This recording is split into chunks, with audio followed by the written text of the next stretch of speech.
box could leave you messed up and fractured. Block these uppercuts, they may leave you captured. May the best fighter win and win again. Battle to the top until his life ends. But if his life ends and he starts to decay, may one of his street soldiers avenge things. See you talking to the game, couldn't be talking to me. I got enough to beat and more soldiers to bury. You know we just clicked in and made you realize this game is twice as hard. You see that with your own eyes. You're on the way to choose your type of life, cause you gotta. I tell you from now, which fighter will be the hotter. I don't think you want this one, just practice. Just challenge me when you're ready with your tactics. High punch, the spin kicks, watch your back split. I see you in the air when I make you back flip. Get it on down. Select to make your first pick. Get it on down. 10, 9, 8, 7, 6. Get it on down. Choose and pick the best one. Get it on down. 5, 4, 3, 2, 1. Get it on down. Select to make your first pick. Get it on down. 10, 9, 8, 7, 6. Get it on down. Choose and pick the best one. Get it on down. 5, 4, 3, 2, 1. Get it on down. Select to make your first pick. Get it on down. 10, 9, 8, 7, 6. Get it on down. Choose and pick the best one. Get it on down. 5, 4, 3, 2, 1. Select to make your first pick. 10, 9, 8, 7, 6. Choose and pick the best one. 5, 4, 3, 2, 1. One box could leave you messed up and fractured. Block these uppercuts, they may leave you captured. May the best fighter win and win again. Battle to the top until his life ends. But if his life ends and he starts to decay, may one of his street soldiers avenge things. See you talking to the game, couldn't be talking to me. I got enough to beat and more soldiers to bury. You know we just clicked in and made you realize this game is twice as hard. You see that with your own eyes. You're on the way to choose your type of life, cause you gotta. I tell you from now, which fighter will be the hotter. I don't think you want this one, just practice. Just challenge me when you're ready with your tactics. High punch, the spin kicks, watch your back split. I see you in the air when I make you back flip. Get it on down. Select to make your first pick. Get it on down. What is up, interwebs? It is November 11th, 2025. Welcome back to another episode. Matter of fact, episode 52 of the Gaming Academy. It's your headmaster here at the Academy, GQ Asian Dude, and welcome back for another show of the evening. Man, so Street Fighter 3 Third Strike came out on May 12, 1999, and that soundtrack is still fire. Like, it's over, 26 years old, and it's still good. So that's how you know something is timeless. Or maybe I'm just old and I'm nostalgic, but hey, I love it. Love it enough to make it as an intro song to the Academy. So anyways, welcome back to another classroom session. The doors are open and it's time for class, guys. Actually, episode number 52. Tonight, we're cranking the difficulty up to max. That's right. Max. MAX. This is play on hard mode night, where every challenge, every misstep, and every you died screen is just another lesson in leveling up. Tonight, we got a packed syllabus for you. We got another Memory Card Chronicles taking us through an epic week in gaming history, from the console wars of the old to the games that defined a generation, like Third Strike. Another session of quick bites, and Rumor Mill fires up the newsroom with headlines hotter than a rage quit lobby. And Attack also returns with Blazing Ace Nelson teaching us the way of momentum and the art of movement, speed, and flow in gaming combat. That's your boy right there. And finally, we'll wrap up the night with another final boss, a deep reflection on what it means to play on hard mode. So grab your controllers, check your loadout. Let's queue up for another night of XP gains, laughs, and lessons here at the Gaming Academy. Take a seat, because class is now in session. Okay, now, you know I don't do this alone, so let's meet up the other faculty members here. Let's introduce them, starting with your tech dojo extraordinaire. Oh, double click. There you go, Ace. Yeah, smoke bombs disappear real quick. So me and my smoke alarm say hello. But how's everybody been? I hope y'all had yourselves a fantastic week. We've got quite a bit coming your way, not just on our own individual channels, but also right here in class. Like tonight's topics, tonight's games, and of course tonight's session of the tech. Looking forward to putting plenty on your plate for you to digest over the course of the week. Hopefully y'all did your homework from last week too, because that's going to come into play. There you go. Hey man, where there's smoke, there's fire, and Ace is here to bring it. That's all I'm saying. So look at that. We got Jagos already in the chat. What's up, Jagos? Of course, the guy to bring you the news from Night City, or upstairs, tragically. I'm glad you called out Fire Alarm Coon very early this time, so everyone knows. Man, it's been another week already. That's crazy. It feels like it just flew by. It did, yeah, for sure. Hey, I mean, here it is again. Next thing you know, it's year 3. Oh my god. Right? Yeah, and hopefully this time I won't have my entire unit short out again. But hey, like talking like a real smoke bomb. That's what happened to me there, apparently. Yeah, well, sorry to hear that, but hey, it's good to you're here now, and that's what matters. Yeah, I'm here now, and things are happening in the video game sphere. So I want to dig There, into it tonight. there is a lot. I'll let you cover a majority of the news tonight, but there was like one article I really wanted to chat about. But with that said, I know we got a lot to cover as always. So let's blaze through the memories of the memory card kind, and let's get the show on the road. How about that? Let's do this. All right, let's boot it up. Where is it?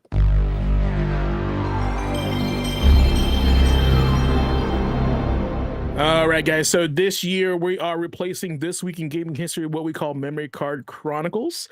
We're gonna pick a game from each day of the week, from Sunday through Saturday, and we're gonna just talk briefly a little bit about it and kind of what memories these certain games bring about. So starting with the first one on November 9th, for me, I chose Tetris Effect. Like PS4 came out in 2018, and for those that everybody knows what Tetris is, right? But for me specifically, Tetris Effect is just basically like a nice chill game to relax to. It's got awesome music, awesome vibes. So just grab your favorite food, relax at home, put on Tetris Effect. If you have VR, that's even better. You don't have to have it, but just sit down on your couch or your bed, put some headphones on, play Tetris Effect, forget about the world, and just relax, right? So for those out there looking for a nice chill game, I think this is available also in a variety of different handhelds as well. So check it out when you guys get a chance. Okay. All right. So let's see here. And Nick, you had a classic one. I see. All right. I did have a classic one. There you go. A classic one for me. Well, I had my share in time with it, so it's pretty good. No, I appreciate you bringing up Tetris Effect. I remember I just pulled up some gameplay of that, and I just forgot how much like the visuals of that one too are just crazy cool. Definitely like a good twist on what Tetris was. Like you said, the music I remember being really great, kind of standing out, but kind of just the twist with like the more visual side of it. It reminded me of what I liked about Lumines. Luminous, however you pronounce it, however you decide to pronounce it. Just being I say really Luminous.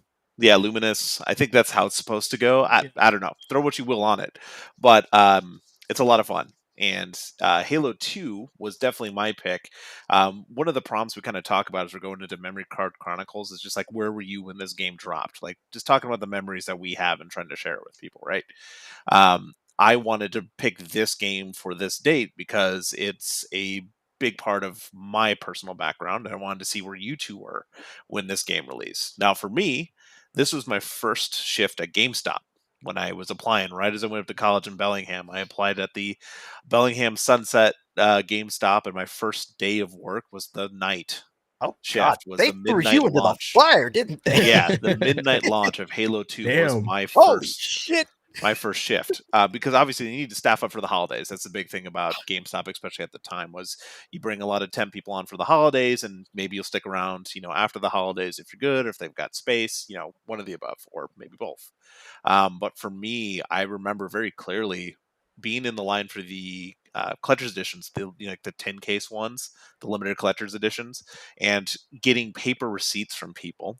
Mhm. And attaching their names to it and like I handing out remember when they that. would show Yeah. up. Right. So like my love of midnight launches, my love of staying up late playing games, my love of getting into LAN parties on campus, and my love of like midnight launches all kind of culminated in the night of Halo 2 launching. And I was a big fan of the first Halo game, but Halo 2 really started my entire journey of like 15 years in video game retail.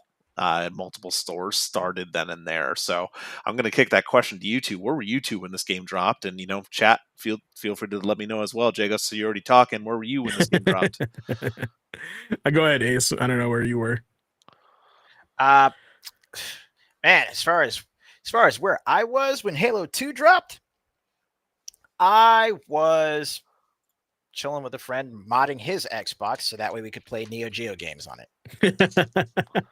Sure. I mean, That's I cool. went with him to a midnight release for Halo 2, Yeah. but we pretty much spent most of the day playing like Samurai Showdown 3 and World Heroes Perfect. You just putting all those name games in there, huh? Yep. All right. I got you. But still, just it was like Halo 2. Like when Halo 2 dropped, it just felt so intrinsically tied to the Xbox. I mean, like it's one of those games where you just see certain colors or color combinations like green and black, and you immediately think the Xbox UI, and then Halo and Halo 2 especially. You think they were going for like the Matrix look with like the Xbox UI? Because I feel like that seems relevant at the time, 2000 Yeah, like era, you know? I would think so. And it's I mean- very like distinguished of the Xbox to have that UI, to be honest with you. Yeah, yeah. I mean, for me especially, not only like the original Xbox UI with that green, like you said, like hitting that kind of like Matrix, almost like you're in the mainframe kind of like feel. But like even the 360 with its blades interface, I still love that UI. I love that too. with Yeah, it. it's cool. Like one of these days, if we ever talk about our favorite UIs, if ever comes to conversation, like absolutely Blades. Crossbar versus Blades. Yeah, the XMB Yeah. versus Blades. For sure. Where I was actually in 2004, believe it or not, I don't have a lot to say about it. I was taking a break on video games. I was focusing on myself. To my knowledge and to my recollection, I was probably couch surfing in Chicago. And in 2004, I was probably at my buddy David's house. The guy that I was watching Star Ocean 2, play Star Ocean 2 and ask who the fuck Nail was. that guy that guy was able to kind of like, I was going through some rough times. And I just remember his brother would come down and be like, my boys are coming over, we're playing Halo 2 and they're bringing their consoles. And so they would just bring, and we'd order Little Caesars and they just bring all their, there was like 4 people with 4 CRTs down there. And I had no idea what Halo 2 was. I know Halo, right? But that was the first time me hearing about Halo 2. And it was a good time. And after that, I was just thinking to myself, how come PlayStation cool characters like Master Chief? You know, so that's kind of like my story with Halo 2. Yeah, I know that there was that big kind of push with like matchmaking and ranking, especially in this one. This is when like it really kind of leapt up a little bit. There's always a lot of fun to be had with like the original Halo, absolutely the iconic like maps. Some people just really wanted it back as well, but like matchmaking online definitely took a big step up with 2 from what I remember. But it'd been a while since I played it. Anyway, Cool. All right. That's what my pick was for that day. And Ace, you wanted to cover something for this day, right? Yeah. So my pick for the 9th isn't necessarily a game so much as, an industry happening that I still have, I guess, some connection to. And November 9th, back in 23, so 2 years out now, was the day that Digital Extremes actually closed their publishing arm. Oh. Now, leading up to that point, they were on as the publisher for what I guess is now something of their competitor, that being Wayfinder, the hero-based looter beat 'em up from Airship Syndicate. So the folks that brought us Battle Chasers. But as Digital Extremes was acting as a publisher, there were, needless to say, truckloads of missteps and a lot of, a lack of communication and some, mishandling, not just of the property, but also of funds.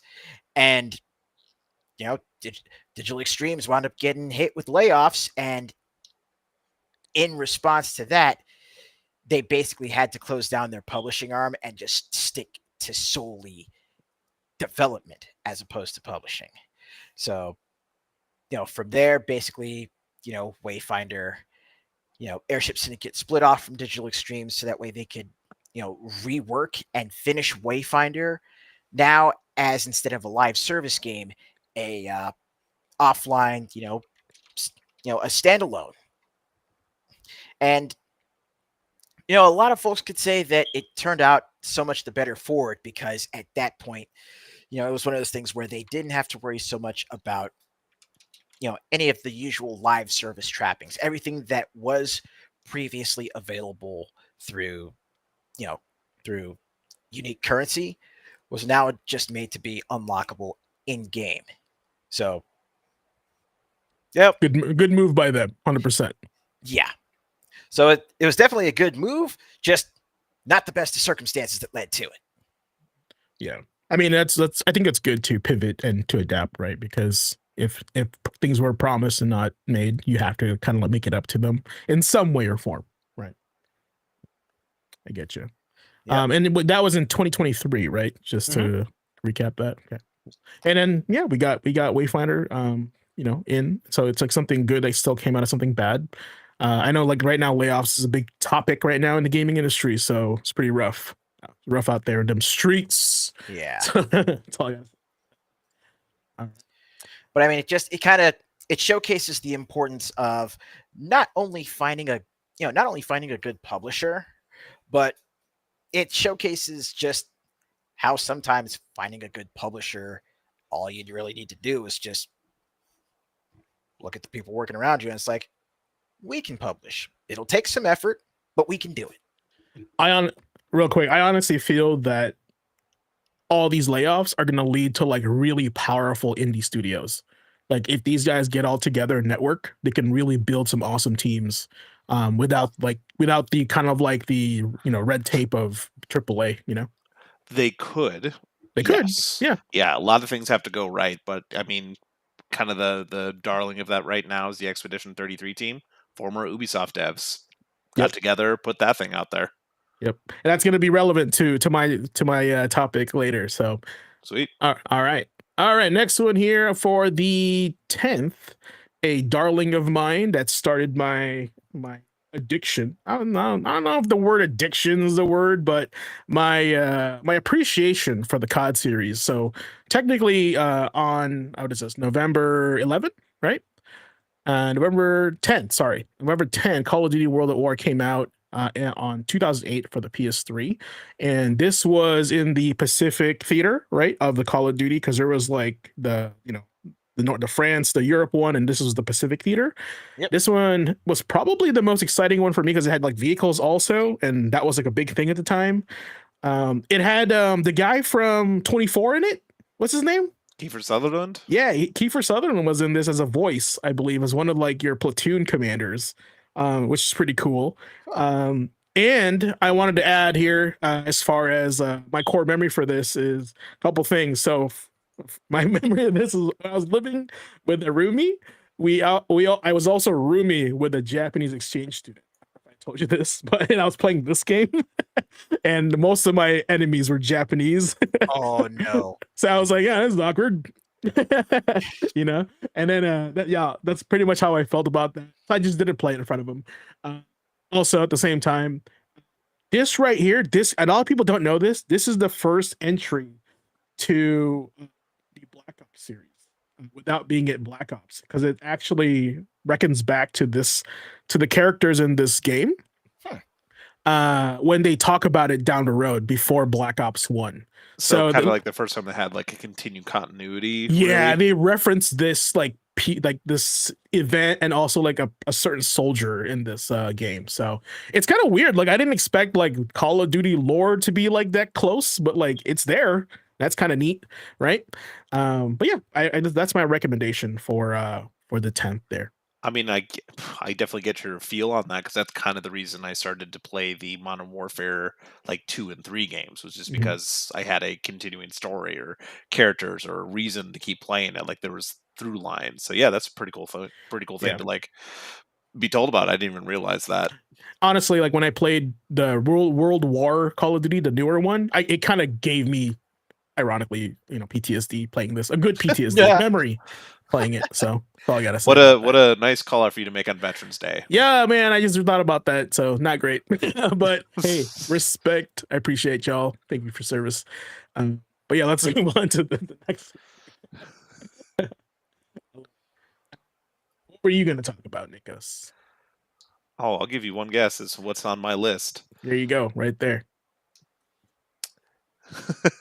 So my call out for the 10th this time around was from 2015, which was Rise of the Tomb Raider. So this was the second game in the reboot trilogy that came out. I definitely wanted to call this one out in particular just because it was my personal fave of the re-release trilogy. There was a lot more choice this time around compared to the first one. The first one had great spectacle. It gave lore story like this really cool cinematic value, and the deaths were brutal in the first game. This one just built on it, and that's why I like it as my personal favorite. Is it took the good things from the first game reboot game and then just improved on it.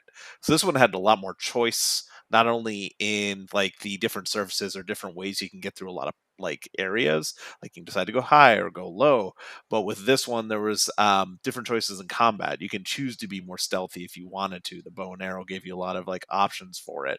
You can kind of play how you wanted to, and it didn't change the core of the game, right? So there's a lot of reasons to still really like this one. Like I said, I still felt it was the peak. Shadow of the Tomb Raider, which came after this, just felt like more of the same, just in a different area. That one had really good cinematic and really good like art direction as well. But this one in particular, I just really liked. Oh, there was also a lot less QTE this time around too. So as we see a QTE. yeah, not That's too good. like it wasn't like, oh, press A to not die, like Yeah, one yeah, of yeah. those kind of ones. Like this one, you can would highlight the trap that you saw and she could shoot it. But like I said, this one was my personal fave. I definitely wanted to call this one out as something that released in the past. Ace, did you play any of the reboots? Did you have a favorite? No, haven't had the chance to get around to any of the reboot Tomb Raiders yet. Well, they're talking about rebooting it, right? Oh my So, god. yeah, who knows how that one's going to turn out? But if you haven't played any of these, I would maybe watch just a video on the first one, then play this one. Rise is still something to this day. It's still fun to play. I like the story a lot, and it really made me appreciate, the changes because when Uncharted came out, it references a lot of what Tomb Raider built on, and then this Tomb Raider trilogy took a lot of what like Uncharted did in the gaming industry as well. So you can kind of see this like throughput, this kind of like life of these games move along. So it just felt like a good distillation of where we were Okay. at the time in that generation of games. That was my call for the 10th. Yeah, no, it's a very memorable game from what I recall. I did play the first one, and the second one I did not finish, but I did remember because I had it on Xbox One. I did remember a good time from what I recall, from my memory. Chronicles. All right. All right, moving on to the next day here on the 11th. This is a big one. All right, so this was here. What year was this? 2006.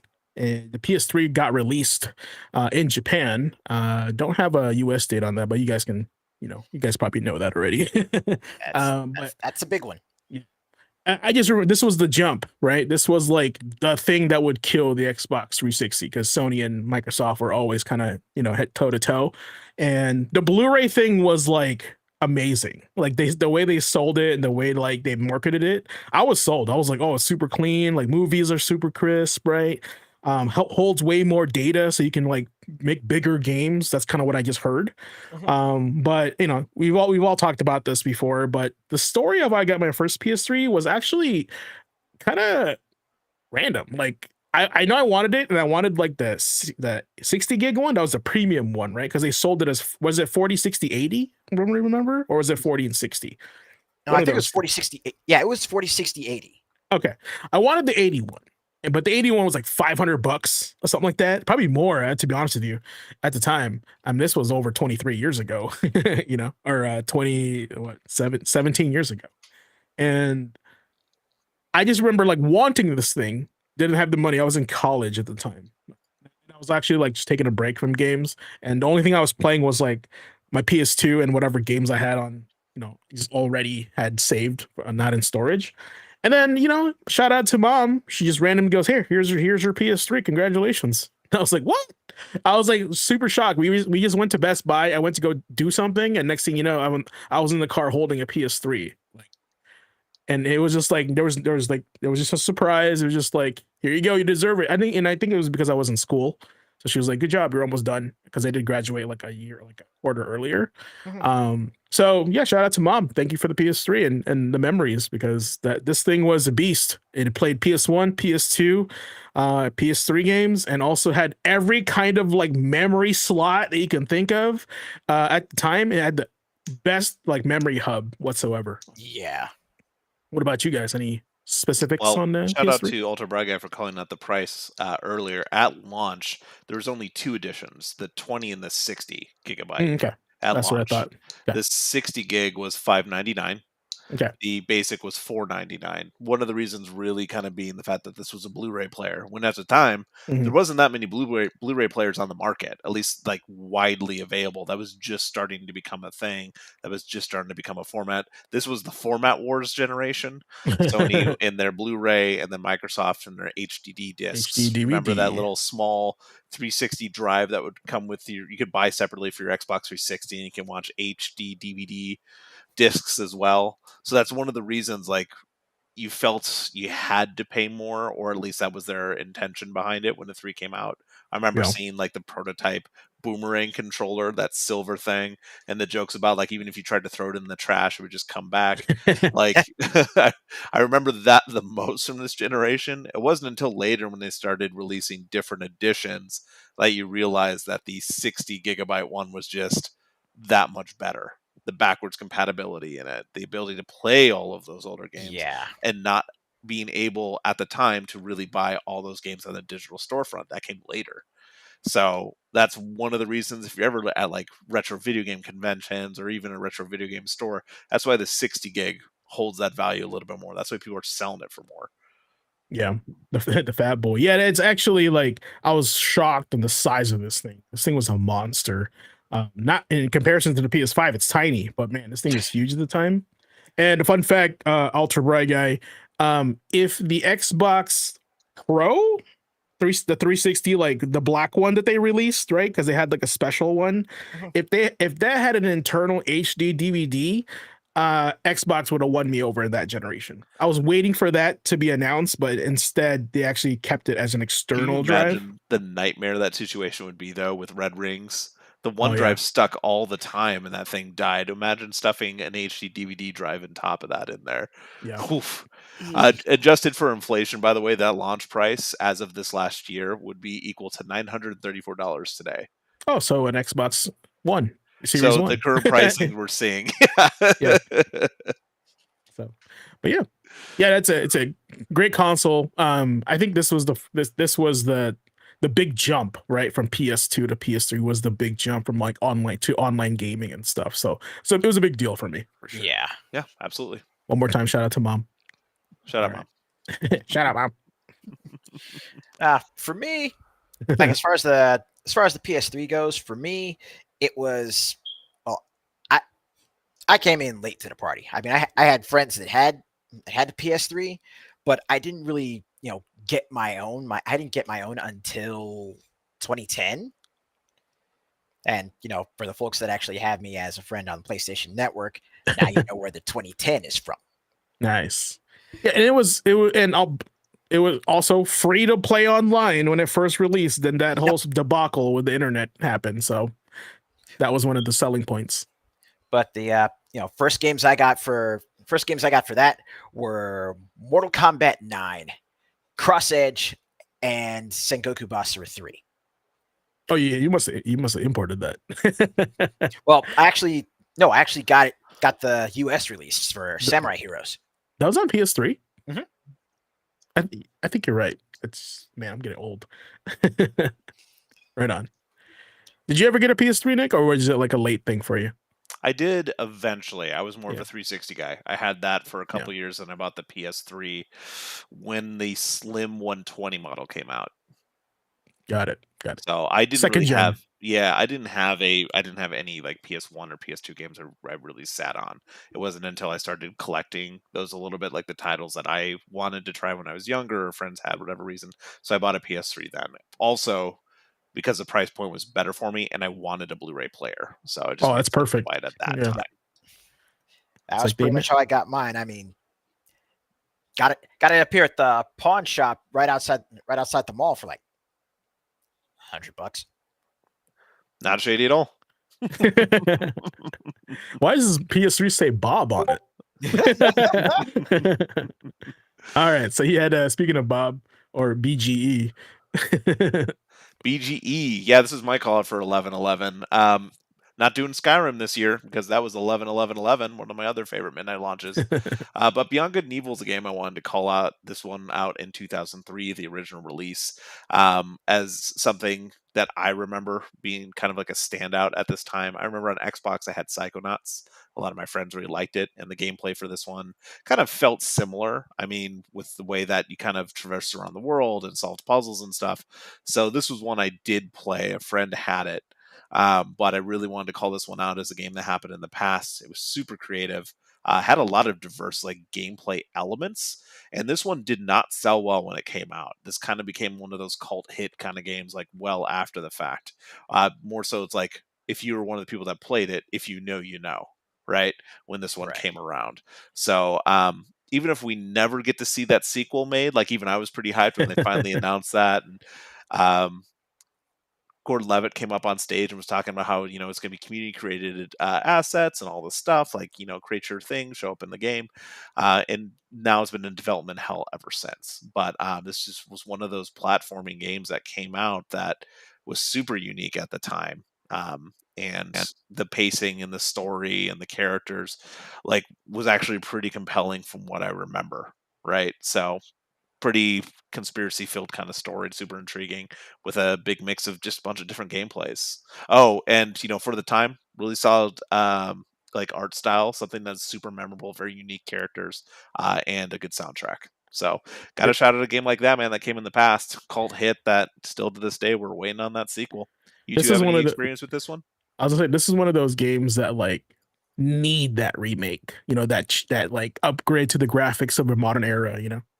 Yeah, I mean, we got remakes of stuff like Spyro, and God, well, they also did an update for like the Crash Like releases. Crash, yeah. Yeah. Like They the did fact that Medieval. this hasn't been done, I'm just actually a little surprised they haven't done something, Yeah. even like another anniversary, like big update for it, right? Because they could get that out while trying to keep the hype machine for 2 going along and like tie into that, but here we are, man, in the dark. They're not pushing it out because it's not a online service title. Yeah, but- yeah, that's like there's no battle pass. There's We'll no see what seasons of Beyond Good and Evil. Anyway, that's my Sad. call out for that one. All right, sounds good, man. All right, we're moving on to the 12th here. Rampaging through these. I love it. Well, I have myself another console to shout out. Not that old, but it's still there. It's history now. Came out in 2020. The PS5 came out. I don't have a day on that. Oh yeah, it is the 12th of November. Where were you guys when the PS5 came out? Just sweating to see if you could get one. Yeah, sweating, super sweaty. I think this was COVID.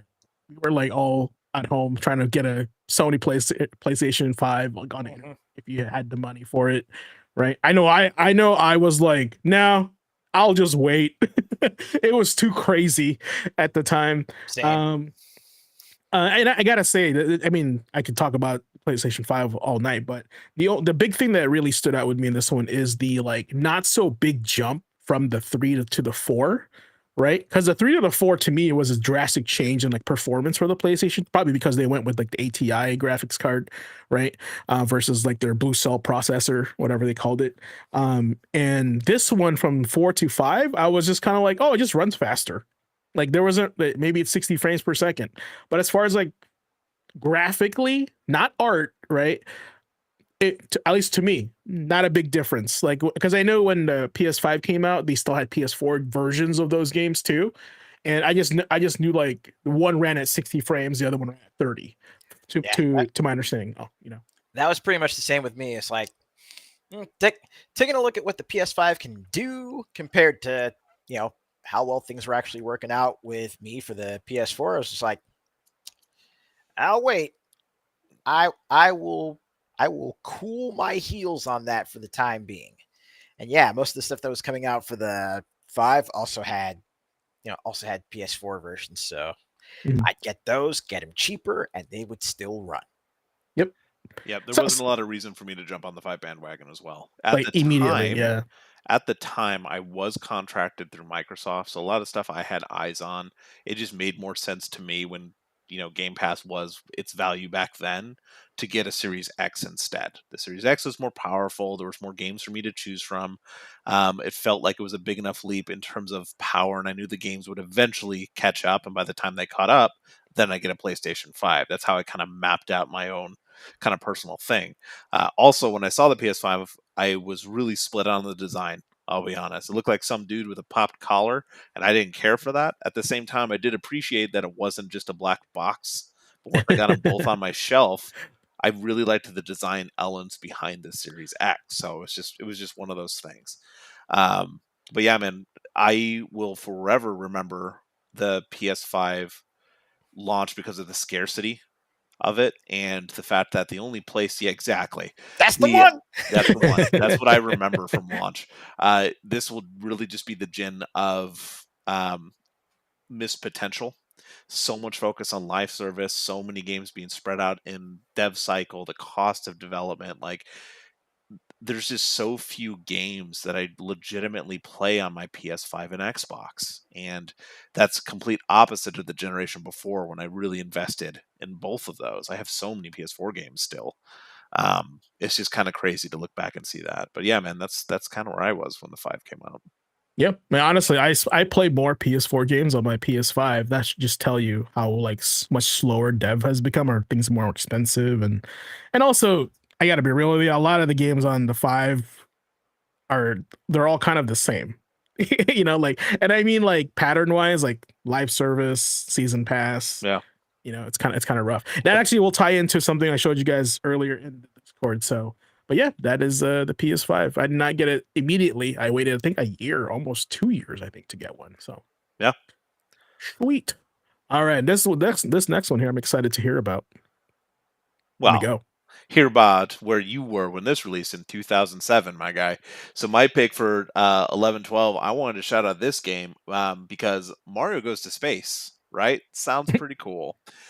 So much more so, in fact, that one of the kind of like big rumors, or what we're finding out now in the last couple days, is the next Nintendo Direct is going to be focused on the movie version of this game, right? But this one was easily one of the best games on Wii. This thing sold like hotcakes. This was one of the system movers, I felt like, beyond like the usual like Wii Fit or the Wii Sports that you'd see. But this one felt to me. I'm not saying it is or it wasn't, but to me it felt like this was Mario's return to 3D platforming form. This one just felt like it was a big leap, just because there were so many new mechanics that were introduced with this, and the fact that you were in space now, you can go to a bunch of different planets, and there was also like some actual story elements to it too. So it was one of those games that I felt like, hey, if we're looking at games released on this day, I feel like this was kind of a landmark one. Galaxy was a big jump off point, and all the new Super Mario Brothers, the new Super Mario Brothers U, the new Luigi Bros, like all that, I feel kind of extends from Super Mario 64 and then this. I don't know about you guys. You played this back in the day? I did not.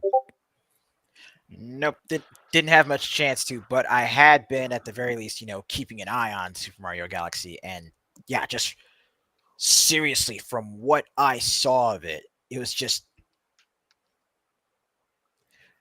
looking at Super Mario Galaxy now, and then looking at stuff like again, like Mario Odyssey and Super Mario Brothers on the Wii U, like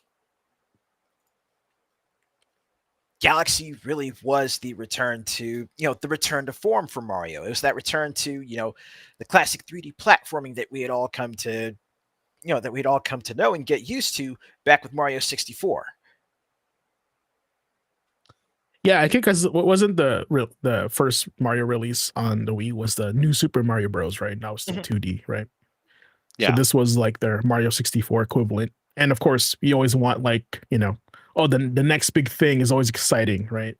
So for our I favorite think games, more than anything was just the scale of this going big on that size, and then nothing really felt to me like since then. There's been some really good games, don't get me wrong, including the ones on the Switch, but like not on the same scale that this one felt like. So again, it just felt like this tentpole moment. And if we're talking about game releases or game history, like Memory Card Chronicles, like this is a standout point and something I wanted to highlight.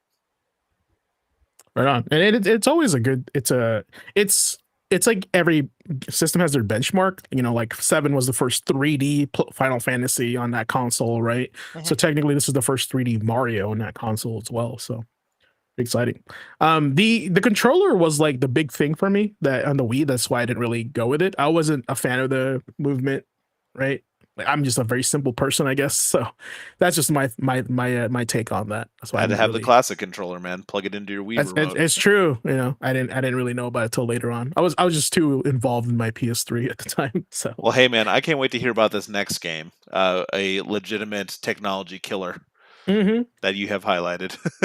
for sure.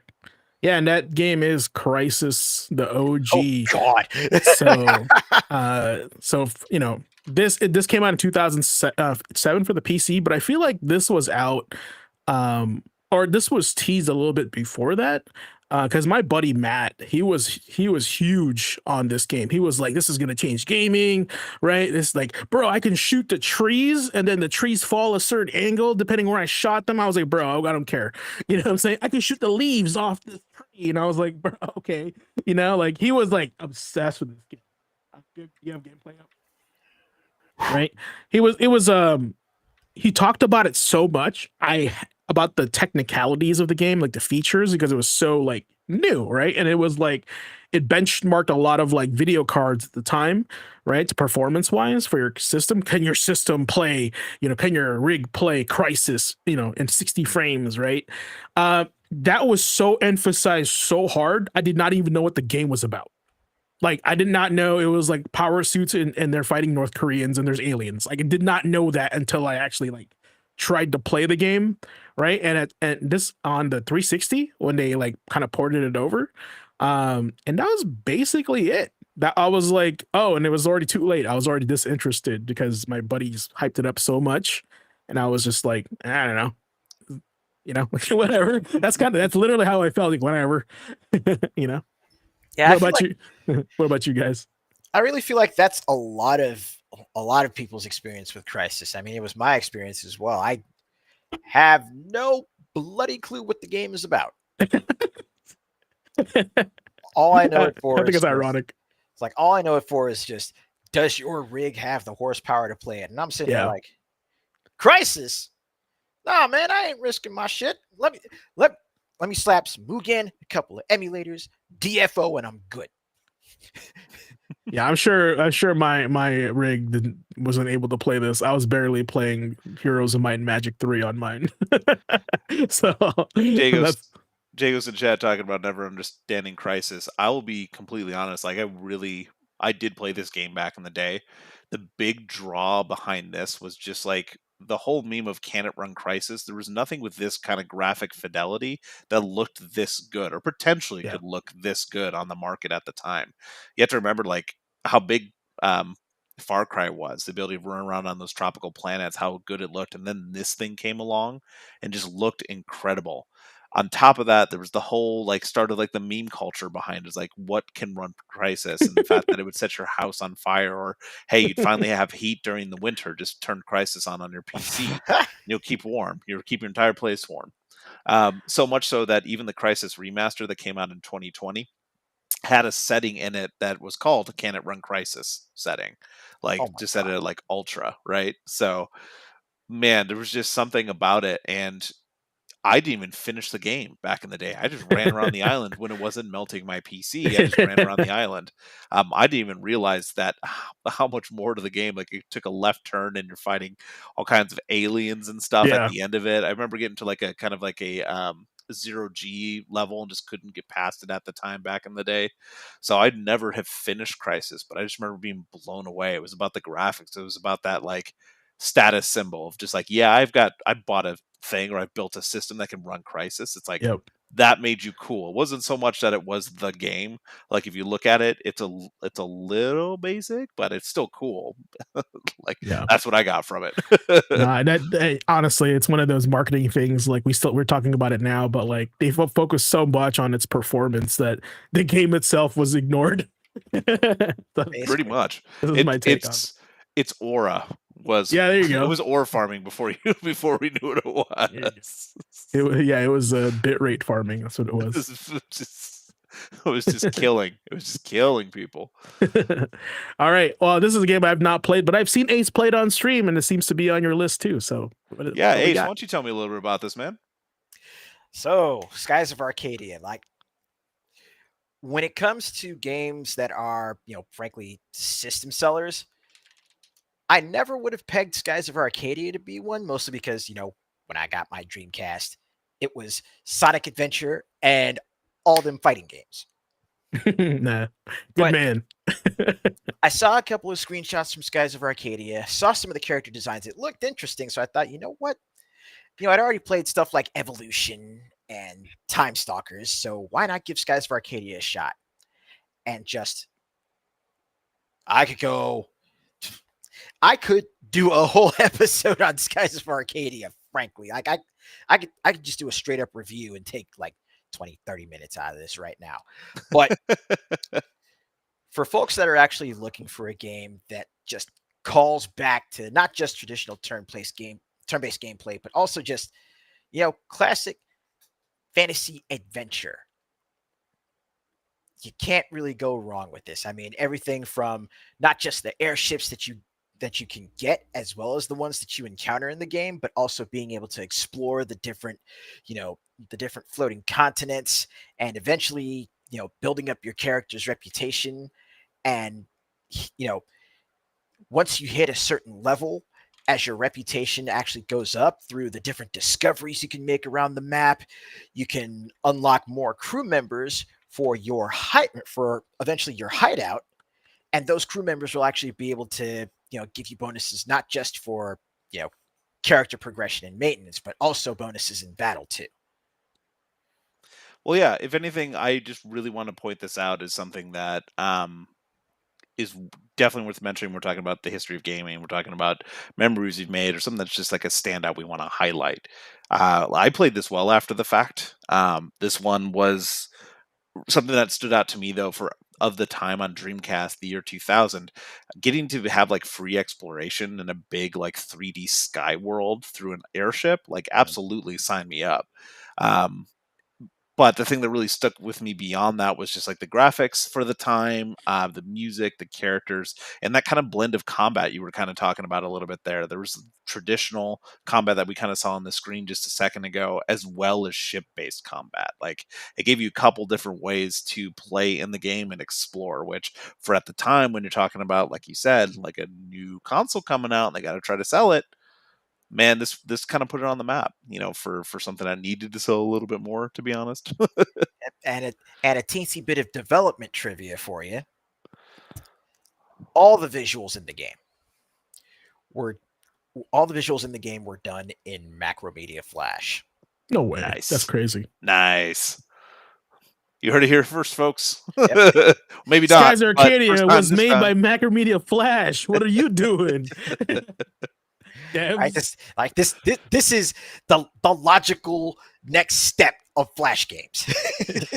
Speaking of something that probably should have just been a Flash game in the end, let's highlight the next day.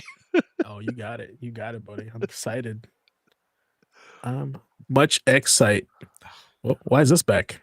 Get out of here. Bye, Skies of Arcadia. Here we go.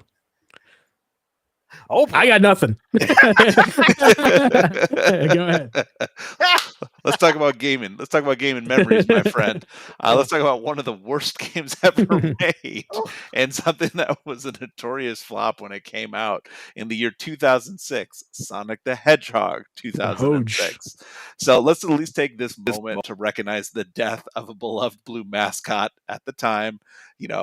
F's in the chat. This thing stunk. It was really kind of awkward. The story that happened with it, like this game, man. I don't know if anyone actually got around to playing it besides like me back in the day. Holding a woman? Yes. So that's his basically his love interest in Oh this game. boy. Yeah, no, he had a lot of things not going for it. And then the exploration, they'd really tried to bring this into the new generation, which is more like exploration, more story, trying to build out Sonic. It was definitely of the era, but it was bad at everything. So, yeah, man, just had to call this out. Sonic luckily has come a long way since. Now he's got a great racing game. He's had some really good, like the Chronicles re-release. But yeah, this thing was atrocious. Let's call it a little bit of history right here and really talk about the fact that this game just sucked. And funny enough, there are actually folks out there recompiling and basically getting in there and remaking this. Oh, good. Great. Dr. Robotnik's got your girl, Sonic. What you gonna do? Did you cry? Yeah, it was. Man, I don't know. There's a multitude of videos out there. We'll talk about it in Discord and sometime, or just hop on a Discord and feel free to start a long explanation about why you love this game or why you don't. There's been a lot of videos that have come out breaking this thing down, but yeah, I just wanted to highlight this one, man. On the 14th, Right on. came out. Hey, that Dr. Robotnik sure looks pretty good, like Jim Carrey. So that's pretty cool. All right, here's my not my least favorite Final Fantasy, but definitely not my favorite. Whose was this? That was me. All right, tell us more.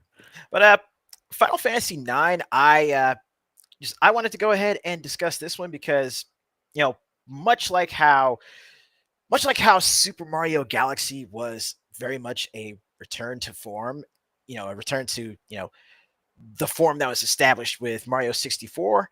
Final Fantasy IX felt like it was touted as the same as far as being a return to form, as far as like the more classical fantasy setting for a mainline Final Fantasy game, because the last two games beforehand, and the more popular ones, definitely, Final Fantasy 7 and 8 definitely had more of a modern, or at the very least more of a more of a future punk kind of setting and design palette to it. But with Final Fantasy IX, it definitely harkened back to, in many different cases, not just the the more cartoony style rendering for the characters from back in 5 and 6, but also a lot of it made closer and closer references to Yoshitaka Amano's artwork as opposed to the work put forth by Tetsuya Nomura. Yeah, it was like a harken to like the old school Final Fantasy, right? I mean, there was nothing wrong with it, honestly. It just wasn't my when I was of age during that time. Just wasn't my style, because 8 was my favorite during that time. So I think the Disney-ish characters to me was like I wasn't having it, because I just had. I mean, like 8's in contrast to this is totally different. Yeah, that was just more my speed. And I mean, you could say that this was actually, at the time, it was the most recent Final Fantasy game that was more of a cult classic compared to, the ones with the more widespread appeal and success, like 6, 7, and 8. Would you say that this one is maybe their attempt to go back to a little bit more of like what made them classically good? Yeah, I think so it was too. Kind of trying to go back to it after like 7 going so big, 8 kind of like trying to continue that, and 8 maybe not doing as well as 7. Dude, 8 is crazy. Let's just say that. It's not your standard Final Fantasy game. But playing this 9, I'm not a fan of it, but like it made me feel like I was playing 6, and which is a good thing. Right? So I got to give it its flowers for sure. Yep. Cool. And nowadays, more and more people are actually, going back and playing Final Fantasy 9, and they're also, there are a lot more people that are actually speaking up as far as the quality of the game itself, the quality of the characters, the storytelling. As far as like any abiding memories I have of Final Fantasy 9, your boy accidentally squared up with the super boss. Sounds about right. Sounds like you.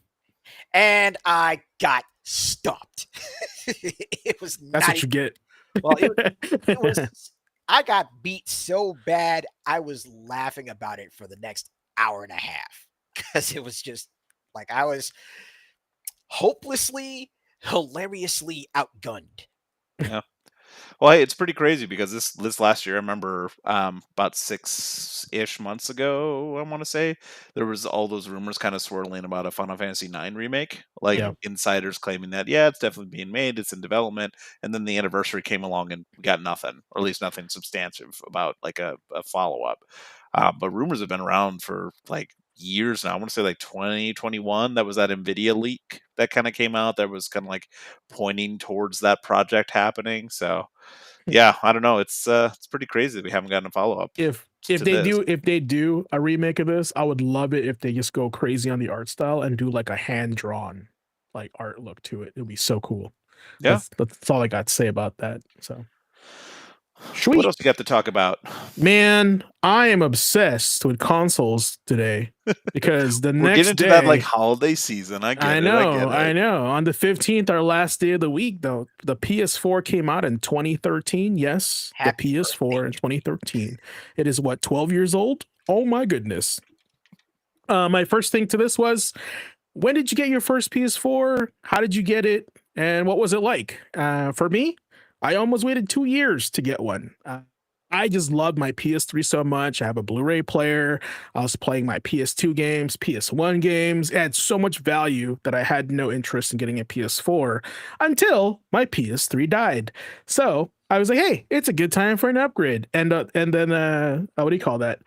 I think I bought this myself at like a Best Buy, and it ended up being the slim one with the rounded edges, not the sharp edge one. And it was like 120 gigabyte one or something like that. And yeah, it was like it was a well-deserved upgrade, but I just felt like I didn't need to make the jump when it first released because I was just still having fun. And I think that's what's most important. Yeah, that's fair.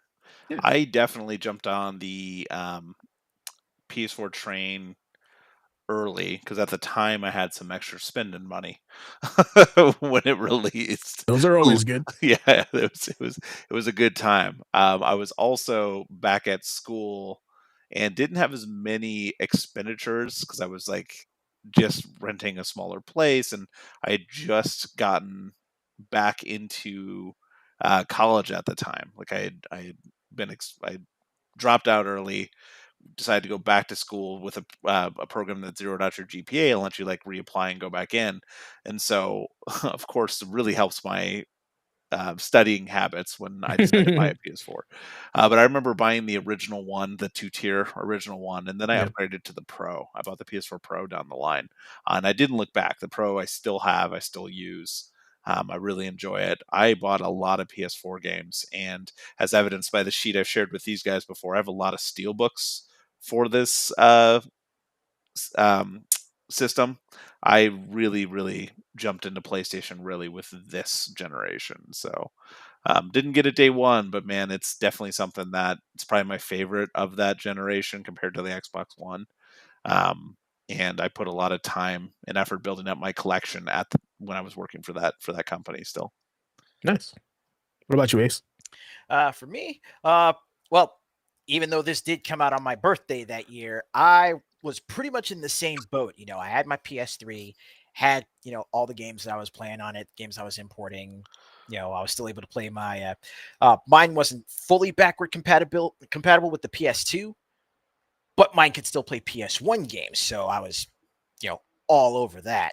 And of course, I was also using my PS3 for, for the reviews for the Hooligans and also for my character walkthroughs. So this was this was the main part, the cornerstone of my gaming arsenal at the time. So I wasn't too keen on picking up a PS4 just yet.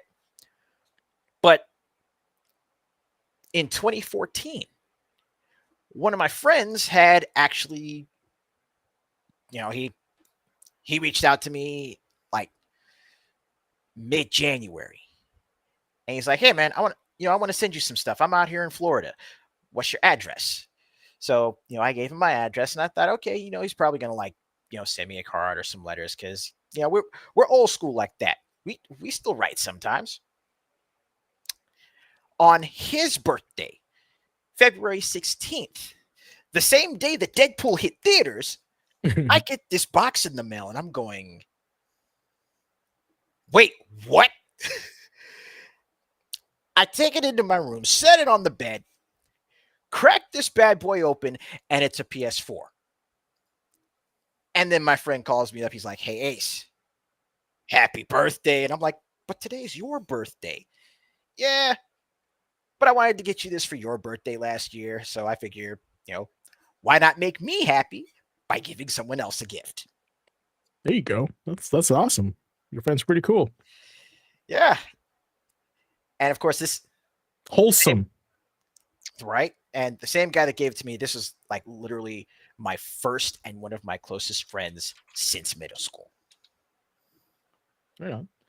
Yeah, I have a buddy in Illinois like that too. We used to play World of Warcraft all the time. I haven't heard from him in a while, so I should probably check it out. He's probably waiting for Burning Crusade Classic. Oh my gosh, probably. Classic Plus to hit. Yeah. Now.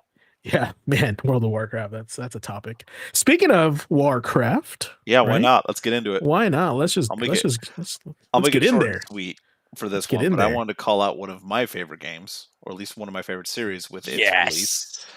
11/15 in the year 1994, my friends. Some gaming memories here for you, some gaming history.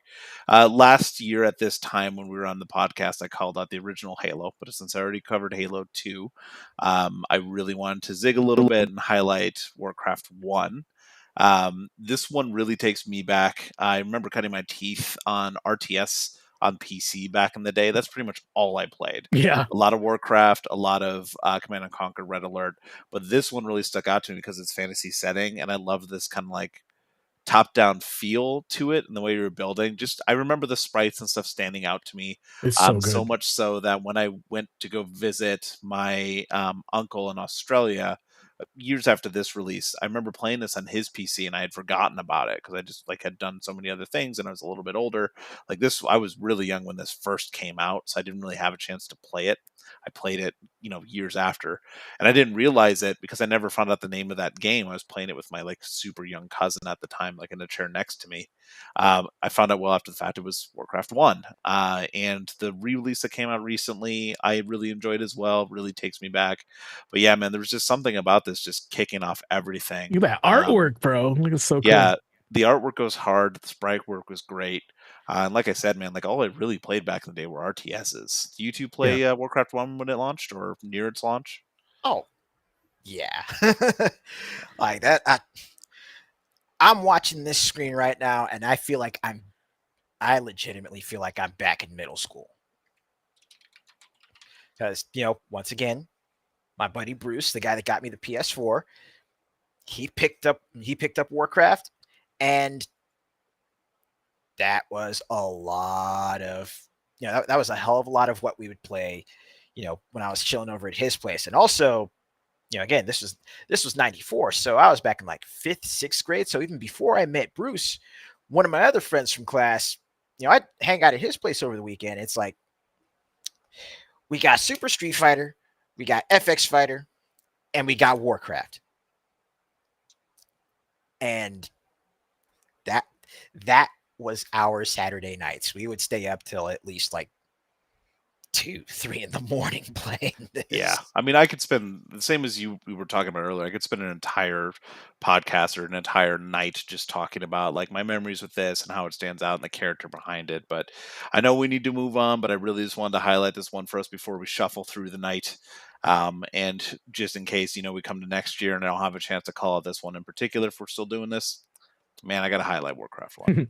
I just remember seeing this box on Micro Center on the shelf, and it is a big box too. And I was just like, this is so cool. And I think the time that I got a hold of Warcraft was when Warcraft 2 Tides of Darkness demo just came out. So I was just like in shock how cool it looked. So no, that's pretty sweet. Love that. All right, guys. Well, that's is that it? Oh, we got one. We have one more, right? Yeah. Ace. Yeah, this is a big one because I partake in this one also. I partake. Yeah, I partake in this one. I gotta find this here. So yeah, Go ahead and start.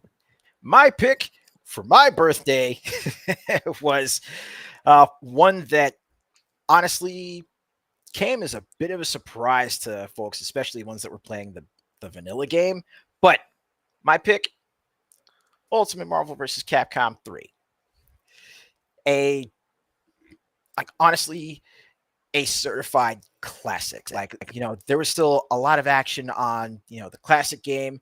And, when I first picked it up 6 months prior, so literally we're talking like April, May, I, first picked this up on my Xbox 360. And, I was, I was getting used to, using characters using like Cap, Spencer. Actually, my team was Cap, Spencer, and Chun-Li at the time. But when Ultimate came out and, there was an additional 12, 13 characters added to the roster, it was, it was pretty big for a lot of positive and for a lot of negative reasons. Because, folks had already invested so much in the vanilla version that when Ultimate came out 6 months later, instead of it being just, a DLC expansion, it was popped out as its own standalone disc. Got a lot of flack for it, but the game itself was solid, and it proved to still be a good time even to this day, especially with the community on Steam going through and making all these updates and character swap mods. The most recent character swap mod actually came out, which brings John Talbane and Cable into the game. Pretty sweet. So for a starting effort, Ultimate Marvel 3 was definitely something special. And it continues to be special in the hands of mods. Mm-hmm. Awesome. Yeah, I just remember doing tournaments at Tilt with you as you were working there. I think we just had tournaments like once a week or something with this game, and there was a lot of memories with that. Awesome. And it was also the source of one of my first walkthrough series on YouTube as well. It's true. Put it in the chat. I want to watch it. Yep, I will try and dig that up. All right, guys. Well, that's this week's Memory Card Chronicles. Beautiful. All right. Next one here is going to be Quick Bites with, as always. God, it's so cool. Why is that so cool? Anyway, Nick, go ahead. It's so cool because it's an awesome sound. As always, this is our favorite time to bring up just a little rapid fire roundup of the biggest stories, updates, and kind of whispers in the gaming world. So not only are we going to get a little bit of some confirmed news, we're also going to talk about a little bit of rumors this week. I'm going to actually sit through the entire thing unless my power goes away. Before we get to the articles that the panelists have brought to the table, I just want to highlight some very quick headlines just to keep people abreast with what's happened in the last week, just to make sure you're not missing on little tidbits that you need to know as we're chatting in Discord, as we're chatting in chat right here with our friendly viewers. But let's kick this off with the PlayStation 5. We've already talked about it a little bit tonight, but a article just kind of came out this last week that was talking about how the PlayStation 5 has officially outsold every Xbox console ever. It has just hit 84.2 million units sold. Sony just announced that over the last 3 months, another 3.9 million units were sold, which is an increase over last year. So year over year, it's still going up. This is despite the fact we saw those price increases recently. So, hey man, PlayStation has outsold every Xbox console ever. That's wild. Moving on from that, we're going to talk about Borderlands 4. According to Steam charts, Borderlands 4 has already dipped under 20,000 for their peak player count on the platform. While that isn't a small number when you're just looking at it by any means, it's a massive drop-off from the launch of the game. It has actually broken the record for the franchise, losing more players in the same amount of time after launch compared to the rest of the series. So it's already dropped off that far. This is a couple days after Take-Two's CEO Strauss Zelnick stated that Borderlands 4 launch was, quote, softer than expected. So we're already starting to see that fall off. Speaking of fall off, let's talk about Fallout. Fallout 4 is being review bombed right now on Steam.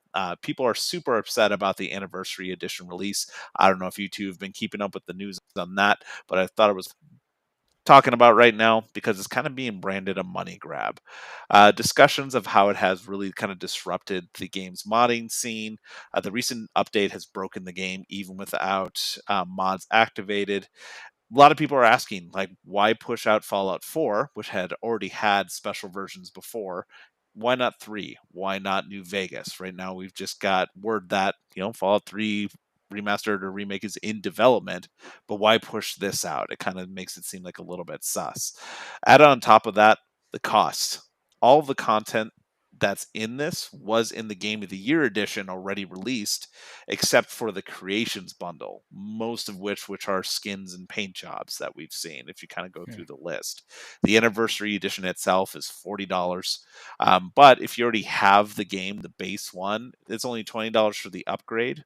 That gives you the DLC essentially for that price. But if you already have the Game of the Year edition, just be very careful when you go to buy it if you want that update. There's no reduction in prices if you already have the DLCs. You're just basically spending that cost again to get this anniversary edition, which is apparently breaking the game and making people extremely upset. Oh, damn. We got a pair of events in the news. We kind of alluded to it earlier, but Nintendo's new Direct is tomorrow. It's focused on the Super Mario Galaxy movie that's coming out. So we already know the Super Mario Brothers movie did gangbusters, sold incredibly well. So Galaxy is the next move. If it does anything like the Wii game we talked about earlier and really opens it up and does well, another blockbuster on their hands. We'll see how well it sells. If you didn't happen to see it today, Sony did have their new State of Play. It happened today, and it was focused on Japan and the Asian market. That one happened at 2:00. I hopped on and watched it. I had my 5-month-old with me. I sat her in her chair. We watched it together. Just a couple quick things. There wasn't anything super new, just kind of a couple clarifications, a couple new screenshots and stuff. I'm just going to highlight a couple of the big ones. Fatal Frame 2, its remake is out in March this next year. Dynasty Warriors Origins, Ace, the first DLC, that's Looks coming good. out soon. Yep. Looks real good. That's coming out in January. They showed off a little bit of that. Yeah. Tokyo Extreme Racer is back. That's coming out in February. It's the first time it's been on PlayStation in 20 years. So fun for kind of like arcade racing fans. We also got another look at Arc System Works' BlazBlue Entropy Effect X. That was shown off. Looks like a great side-scrolling with amazing effects. So the effects from the fighting games, and Arc System Works as a whole looks to be present in that game too. Looks great. New RPG from the Disgaea team out in January. Octopath Traveler 0 is out December 4th, but the demo is available today, and they did announce that save data from the demo, which is about 3 hours of gameplay, will carry over into the actual game when it releases. So if you want to kind of get a jump on it, get a feel for it, that's apparently available. For you two, talking about MVC3, or MVC3, Marvel Tokon was shown off again. I know you two are hyped for it. I love the character designs for that, the blending of the kind of like Japanese anime market and the Western animation. I think it's going to be awesome. They just announced the second closed beta test, which will be happening in December. They will have 8 fighters to try and a new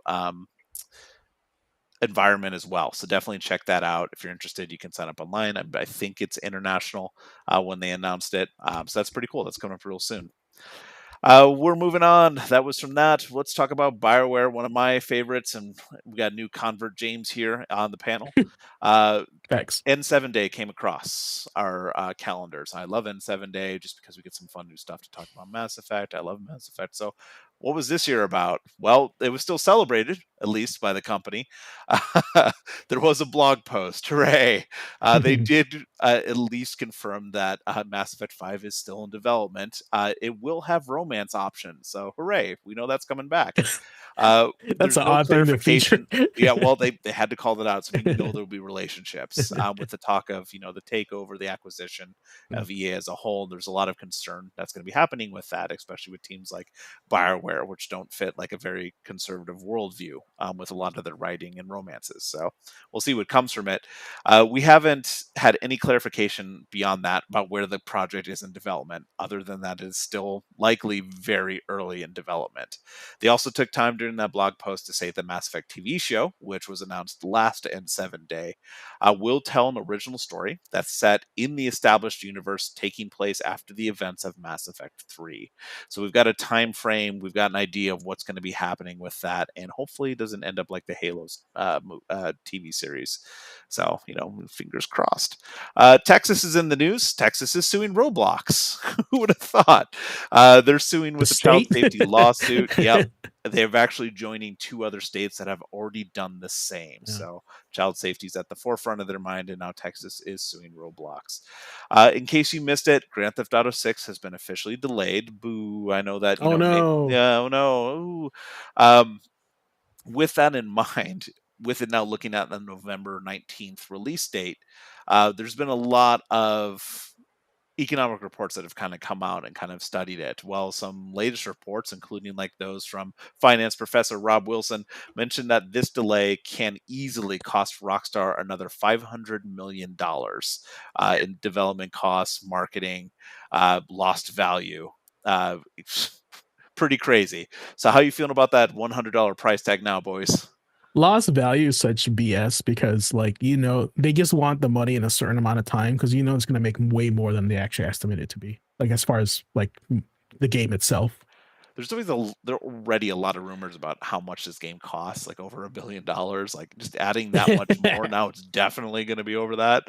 Like, oh man, I could see the arguments beforehand about keeping around 80. I don't know if I can see that sticking at 100 anymore, man. Or sticking at 80. Not the going crazy part is anymore. people are going to buy it regardless. It's Oh just yeah, people are just obsessed with this game. I am completely at fault for that as well. I said the same thing. Like, yeah, I'll buy it at 80. Yeah, I'll buy it at 100. I'm Yep. sure Rockstar took that and like, okay, let's just delay it. Let's polish it. Obviously, this is coming at a time where it might be getting distracted a little bit. I won't jump into the news too much with that just because we already have a lot of news we've kind of talked about. But there's been a lot of stuff talked about how this is happening at the same time that Habit with layoffs lately, but with Rockstar laying off a bunch of employees recently, kind of saying that was due to them releasing sensitive information and gross misconduct, but a lot of people are coming out and saying it was actually union busting as well. So this is on the backdrop of this being delayed. Who knows what's going to happen with it? It's kind of crazy. It's a crazy time at Rockstar, and for some people that may taint the release, but at the same time, it's going to sell like crazy anyway. So who knows what it's going to be. Anyway, that's the quick bites for this week. I'm going to hand it over to James, who has the first article that he wanted to show off to the class and talk a little bit about. I do. I'll pop it off right here. All right, so let's go to this mode here. So I just wanted to highlight this real quick because it kind of struck a chord in me. You guys know it's Streamer Shroud and this whole like Game of the Year situation where he's telling all his like viewers, don't let Expedition 33 win Game of the Year because he's obsessed with Arc Raiders. And so to me, and I just was like, this just kind of hit me differently because it's like an influencer telling its fans to vote for a game that he likes, not in a game in its own merit. Like, it's not letting like the gamers decide. And I think that was like a really awkward way, or just just hit me wrong to be like, well, this is not right. Right. It's better that you're talking about this than I am. Well, I'm not emotionally charged by it, but I just don't think it's appropriate for a streamer to say, hey, don't let this game win Game of the Year. Oh, exactly. That's the part that hits me the most. It's like, hey, you should pick out the game that you like. That should be the way these influencers are, their tone. But I'm not like the tone police, but it just feels wrong. And coming from somebody that's influential. First of all, my 2 cents, pick a game that you like, regardless of your favorite influencer. If you like it or not, just vote with what you enjoy. And personally, and I think somebody said this, it might have been Asmongold actually. He said, Arc Raiders is cool and all, but will this game be played a few years from now when it's dead? While Expedition 33, you can load up anytime and just play the story. It's like reading an interactive book, right? It's just kind of timeless like that. So there's just like 2 differences because of the live service nature of the game, right? Versus a game that you can just load up, play, drop it, and come back later at your own pace. There's no FOMO, there's no multiplayer, etc. So it's even like two different types of games to be arguing about. So, and this is funny because earlier I shared a post on social media with you guys about this kid saying, yeah, I don't see the like the allure of Expedition 33 because after I beat everything, there was nothing left to do, right? And then the guy below that said, like, bro, it's like it's a timeless game. Clearly a fan, right? And the reason why I'm bringing this up is because I actually looked at the age of that person commenting of the first comment, and they were a kid. And that brought something to my attention, is that kids now, when they're playing video games, are wired to have season passes, battle passes, and live service now in their video games, that when they beat a game, they expect the game to keep going. Right. And the guy below that was like, bro, you're just done with the game.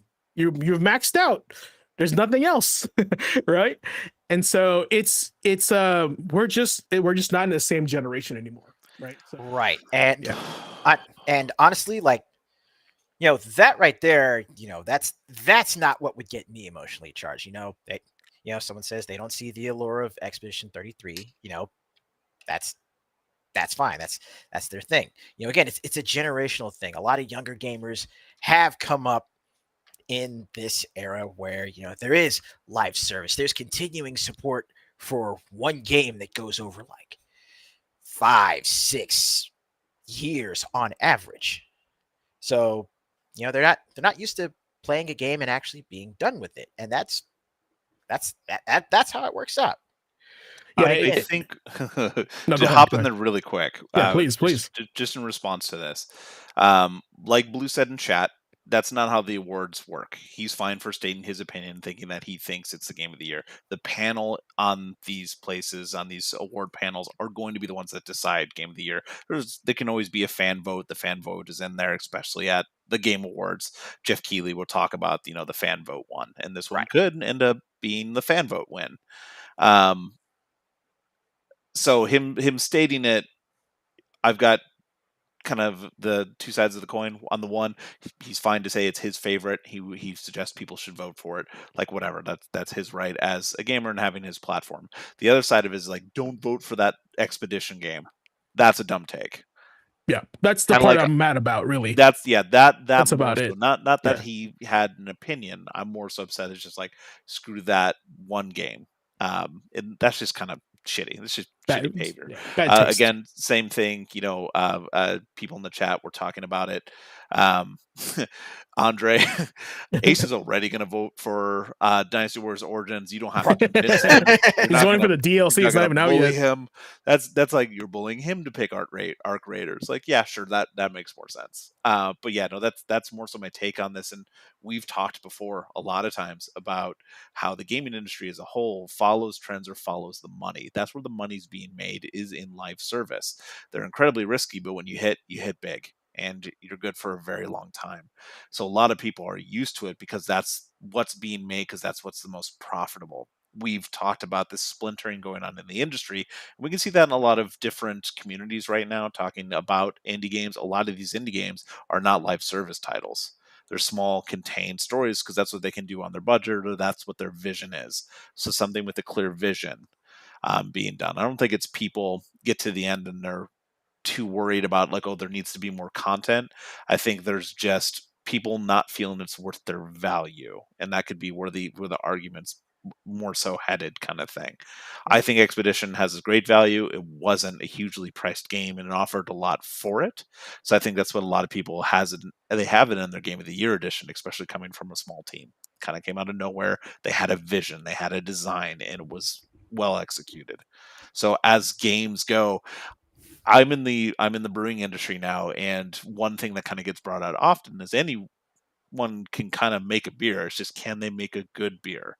And then beyond that, when you talk about something like lagers, not to get technical with it because I still don't know everything. I'm still very new to the industry as well, but making a good lager requires a lot of technical knowledge. It's having your ingredients, it's having your recipe, and then executing. That's going to make the difference. And the same can be said for games, in my opinion. It's just like, yeah, you can make a game, but can you make a well executed, technically good game and get people behind it and people interested in it? That's going to make a better game to me. And that's when those arguments about game of the year, for me, last year's game of the year was Metaphor. I think that was an incredible game from the back. It was technical. Masterpiece to me.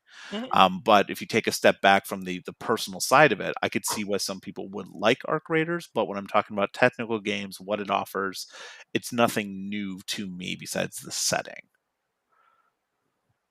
Anyway, that was my jump in from that. Yeah. Neat. And again, my main thing was, again, it's just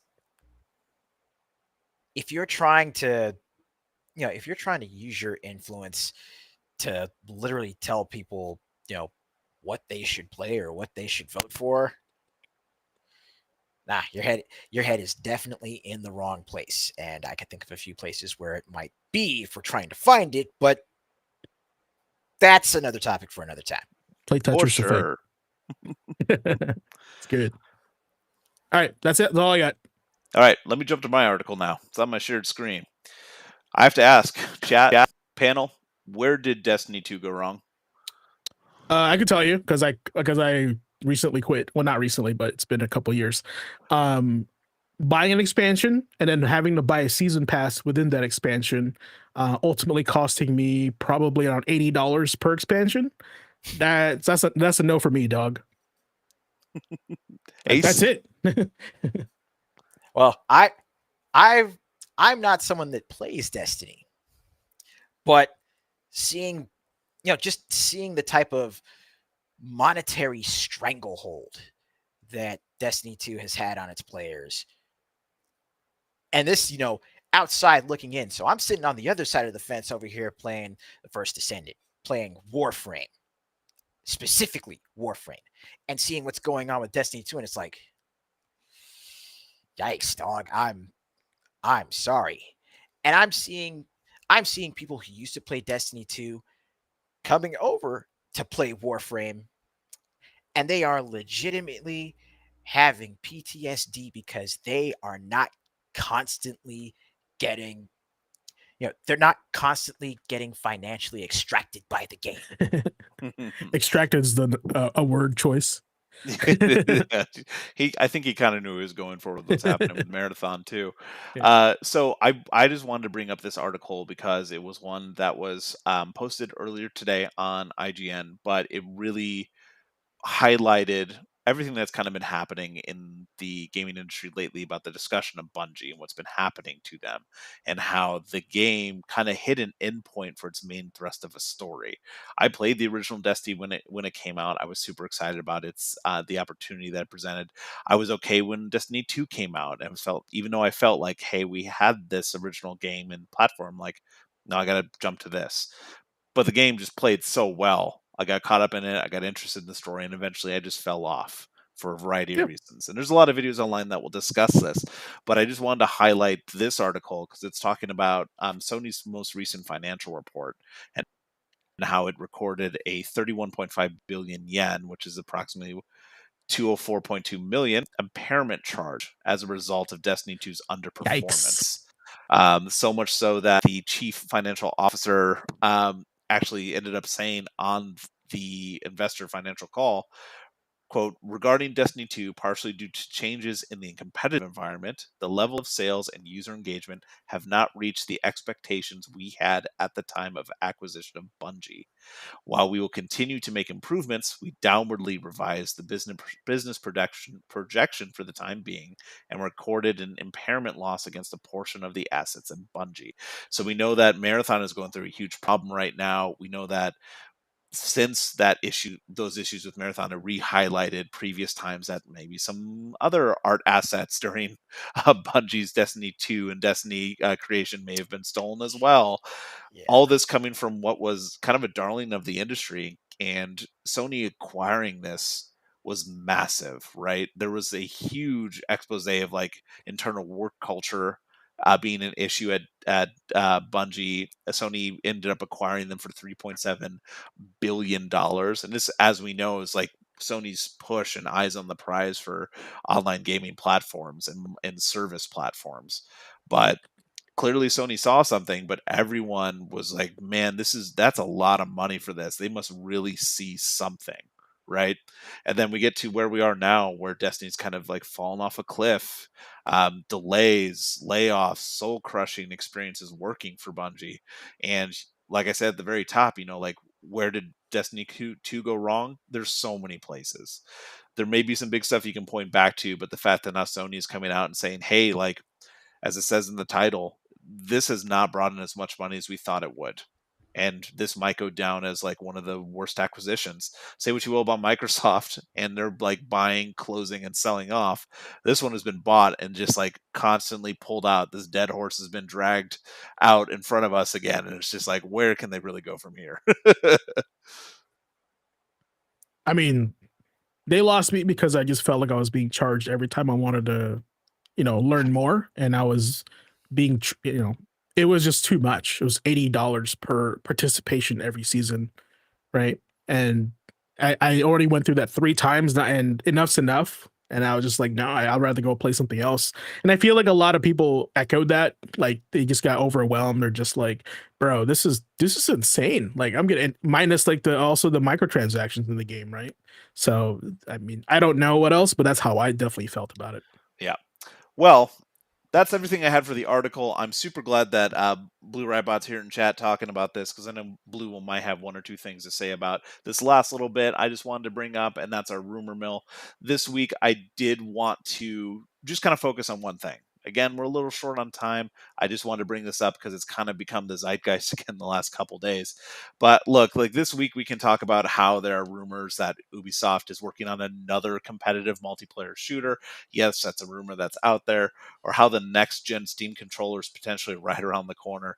However, there's only really one thing I want to talk about in the rumor mill tonight, you two, and that's the case study that is the current buzz around a little known game called Half-Life 3. We've talked a little bit about this before on the rumor mill. We're always talking about as well when we do this segment how you should always take rumors and leaks as a grain of salt, and always know where you're getting your sources from. Hopium and Buzz are at an all-time high right now in the Half-Life community. That's why I really want to highlight this tonight, and I'm interested to see what Blue or Jagos have to say about this, or any new viewers that are in chat. It's showing off this schizophrenic nature of the Half-Life like subreddit right now. Just seeing people go back and forth on this potential rumor. Posts are like wildly oscillating between laying out a very logical argument for why Half-Life 3 will be announced this month, likely around November 18th.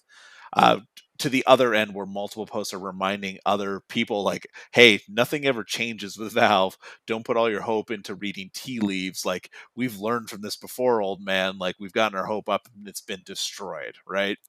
So I have this link right here. This is one of the status reports that someone had posted, a summary table. I was thrown into ChatGPT, judging by how it was written, but it's showing all the evidence, reasons, speculations kind of gathered so far about this Half-Life 3 potential announcement.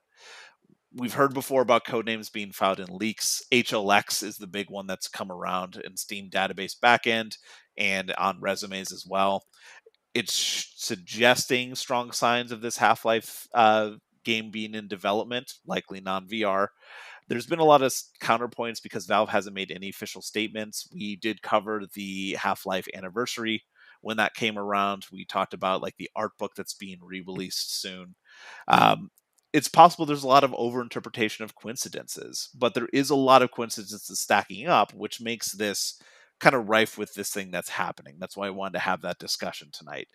On top of that, Valve moved the usual autumn sale to September, leaving an unusual empty like promo window in this November 18th to December 8th time frame. So people are going crazy right now with all kinds of things. This really revolves around an anniversary date for Half-Life kind of falling in this area in this week. Data mining references in 2001s that point to HLX, followed by a recent code associated with changes in dev cycles that point to a project of some kind nearing completion. A lot of like code that kind of indicative of like, hey, we're getting to the end of a development of some kind of game. This is more like trying to clean up everything, right? And it's also kind of that hope thrown into the fact that Valve did change their sales schedule a little bit, meaning that we have this gap. Now, all of this is on the back of Half-Life Alyx with its ending, kind of hinting at a Half-Life 3 tease. And beyond that, how the actor that voices G-Man uploaded a cryptic post on New Year's Eve, kind of hinting that this year is going to be something big. There's been a lot of stuff that have popped up on Reddit and on X and on Blue Sky that, hey, I've just been DM'd that if this is true, next week GTA 6 could actually have its thunder stolen on hype scale. So a lot of people are like, what kind of games? What kind of things could actually come out that could kill or at least overtake GTA 6's hype? If you think about it, Ace, is there a lot of things in the gaming industry that could hop over that kind of level of hype? Not a lot. I mean, Not a lot. Yeah, again, let's just consider the fact that, again, with GTA 6 being moved back to the end of next year, that kind of left a vacuum because there were already so many developers trying to like reschedule and push their games to, not be competing with GTA 6. But now that GTA 6 pushed itself back, there's a vacuum, there's a void. So if there is an announcement for Half-Life 3, that vacuum is all of a sudden going to have a lot of fuel and there is going to be an explosion. I do think you're right on one hand, like that would leave open a gap. I would counterpoint with Valve has had something like this potentially planned for a long time. They're long game. Valve doesn't change really, and that's what a lot of people are pointing at with a lot of these rumors and why hype has gotten out of control with this. And it served as a good reminder for just like really take a look at things, really understand, take it as a grain of Oh, salt. yeah. Kind of like Blue said, like if it happens, great. If not, I'm not going to get my hopes up because I don't want it to be crushed again. Me personally, it's like I saw this post on the subreddit for Half-Life, and I saw like all the things laid out. I'm like, yeah, that's pretty convincing. And then the post right after that is just like, hey, don't get your hopes up. Here's why all of this is wrong. Like it's just the whiplash right now in the community is absolutely insane. And that is all capped off with the cherry on top that the most recent update on the back end of Steam has seen data miners pull out details on a new Steam controller that will likely release alongside the Steam Frame, which is Valve's next VR headset. So you remember when Half-Life Alyx came out, it released right with the Index. Valve is about pushing forward new technologies, new platforms, new gameplay experiences. So if this frame is coming out and we've got this new controller, like what flagship title do you think is coming with the frame's release? So, yeah, that's all out there, man. That's what I wanted to bring up for the rumor mill this week. Sorry, a little bit more like long form, a little bit more like discussion point. But I think it's a conversation worth having, and we got some people in chat talking about it. So that's pretty cool. Mm-hmm. That's what I got this week, boys. I'll believe it when I see it. That's why it's right. a rumor mill. Yeah. All right. That is Rick Bites Cross Rumor Mill. All right, Ace. Teach them some stuff with the tech. Wait, that's not yours. Where's yours? Once again, good evening, class. I hope you've all been moving and grooving with last week's homework assignment because now it's time to work on another fundamental that will also expand on your understanding of last session's topic. Now that you've had a chance to really think on the importance of traversal and just knowing the ground on which your chosen arena sits, it's time to focus on what it takes to hold that ground. You're used to, moving around the screen now, or, moving your character or chosen avatar through the peaks, valleys, streets, and stars of your favorite games. But now it's time to work on your line in the sand. It's time to mark that line in the sand and hold that line as you fight your way toward victory. It's not just about your knowledge of attack and defense vectors. No. It's also about how you control and capitalize on them.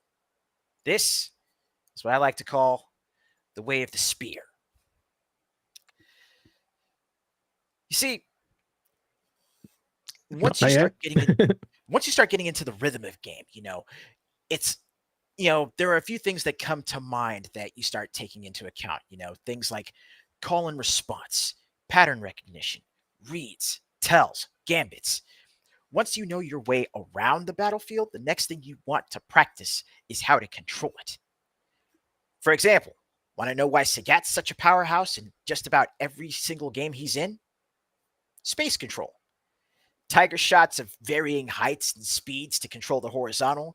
You got your tiger uppercuts to protect the air, your tiger knee to advance and close distance. And, he's also got those long, strong tree trunks that he calls limbs to control the mid-range with his standard attacks. Then there's other characters like, say, Chip or Cammy that can control space simply by getting there faster than the opposition to squeeze behind their defenses, strike, and get out of dodge before the other guy can say, holy shit, they actually did it. But it's not just fighting games either. Character action, beat 'em ups, shooters, Muso, puzzle games, so many more. Damn near every varying type or genre outside of turn-based combat, and even then, turn-based in some cases, places importance on space control. An extreme case of this would be, tower defense games. Like, it's practically the name of the game in that instance. But that right there, just knowing that now that you know how to navigate the field and, knowing how you want to draw your line in the sand so you can, control vectors of attack and defense so that you can actually, you can actually land the win. Oh, crap. And it looks like it might have closed on me. So I'll have to restart this. But you know what? I'm glad it did all the same, because the one game that I actually wanted to bring up as our case study for this week is none other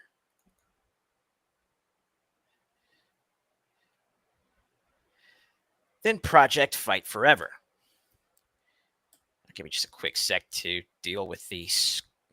That sounds like a long fight here. Is that like the Final Fantasy 11 boss? Is he gonna fight for days, nonstop? Not quite. 12 was pretty close. This right here is, again, one that I've been showing off a lot recently. But this is the fan-made Final Fight project that's been in the works for a while. So I think it might have probably been because I'd been sitting on it for so long that it actually dropped the game. But I will have the screen share up in just a couple quick seconds, so that way we can actually get this going. Speaking of fighting games, I can't wait for that Virtua Fighter from the RGG Studios. Mm-hmm. That new one. They did release the new one, a new-ish one, 5 Rebo, which is pretty cool. Okay. So yeah, screen share still up. So let's go ahead and pull that onto the main stage. Now, in this, much like in all the classic beat 'em ups that this was patterned after, like the classic Final Fight, Streets of Rage, and even the more current stuff like, say, Absalom and Wendigo Blue. One of the big things that you need to be able to do is to control space. You need to be able to keep an eye out for enemies that might be coming in on you while you're trying to do whatever moves or combos you've got lined up. So this would actually be a perfect chance to, kind of show off what I've been talking about these last couple of weeks. And it starts, simply put, with navigating the space. You get used to your lateral movement, you get used to your jumps, and, characters like Cody have certain specials now that, get them moving and covering distance. And you saw how I just got,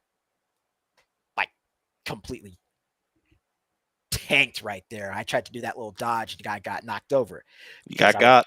That guy's name is Bread. Because I wasn't paying attention to the space that I needed to control. Now, even though I've got enemies in front of me, it's still going to be a point where I need to be able to interrupt whatever I'm doing fast enough to move into the next move or move into, getting out of dodge. But you'll notice that, enemies are going to try and come up on you from behind no matter what. They're going to try and backstab you, basically. So you have to be able to learn to use your throws to, for example, throw enemies into each other in order to create breathing room. That right there is a textbook basic example of space control. But like I was saying, It's more than beat 'em ups. It's more than fighting games where this is the kind of thing where, where this is the kind of thing where you've got to keep that space control in mind. Now, Nick, of course, you are the Mass Effect guy. But even with that, I know Mass Effect is, more of an RPG than a shooter, I would imagine. But there's still, those elements of combat, I would imagine, where, you have to, use your cover. You have to create choke points in order to make sure that you're not taking enemy fire while dishing out damage yourself, right? Yep. And you also have to worry about stuff like your squad and what abilities and how it meshes with your team. Yeah, same. It's that same kind of thing. It's those same kind of dovetailing fundamentals between, movement and space control that honestly make up the foundation of any good offense or defense in most games. So, with that being said, I'll go ahead and actually turn this over to you guys, and we can go into more detail about your experiences with different games and how utilizing movement and space control, how it really, how those play off each other from your specific viewpoints. I think the best person to ask about this is actually James. I remember spending time working with him behind the counter, and during breaks, he'd be able to go over and play Dio. And we had a conversation about how this man and his pattern recognition is leagues above mine. I'm really bad at recognizing patterns. Yeah, so I think what he's trying to talk about is like, bullet hell games or like top down or horizontal shooters, right? Or vertical shooters. Movement is still a thing, I think, and spacing is very important in that, because like those bosses, they shoot bullets in certain patterns and waves. And so one of the things that I've noticed, and I try to tell people this, is that a lot of the times they'll do a lot of like excess movement around the map or around the board, trying to like avoid all the bullets, when they all they really had to do was tap left or tap right, because there's only like a certain hurt box of your ship that really gets affected when it gets touched by the by the bullets, by the shot. Also, like if you think about it, if they're shooting like bullets in a spiral, there is like little gaps in those like spirals, and like you said, it was, you have to kind of like follow the movement or know the spacing in between, to this way you don't get hit by that. So I know it's kind of a weird one to kind of switch it to a top-down shooter or a vertical shooter, but it's the concept still applies the same way. Yeah, that's why I brought it up, is because I felt it had the same kind of idea behind it. Just knowing spacing, knowing how to handle when you should attack, when you should defend or move. And it does remind me a lot of these games and why I wasn't good at them as a kid. These kind of games, the brawlers. Yeah, I think it was just my tenure with Galaga that really got me good at vertical shooters. Like that was my thing when I was a kid, for sure. Yeah, completely fair.